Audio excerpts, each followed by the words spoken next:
Le Gard, l'Hérault et la Lozère sous un déluge d'eau donc depuis hier soir. Les équipes de secours sont totalement débordées. 4 personnes sont portées disparues. Leurs voitures auraient été emportées par des rivières en crue. Nous attendons le reportage de nos correspondants Yannick Aroussi et Jean-François Giorgetti. Je vous propose tout de suite, dans un premier temps, de faire le point sur les autres régions du sud-est qui n'ont pas été épargnées non plus. À des degrés divers, donc, le Tour de France des inondations. Agnès Moligne. Ici aussi, à Albi, dans le Tarn, la rivière a quitté son lit. De très nombreuses routes sont rendues impraticables, des ponts sont fermés et plusieurs dizaines de maisons ont été évacuées.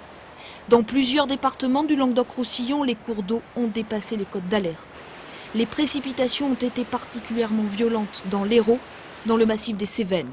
Sur le mont Égual, par exemple, il est tombé 420 litres d'eau par mètre carré, et ce, pendant 3 jours.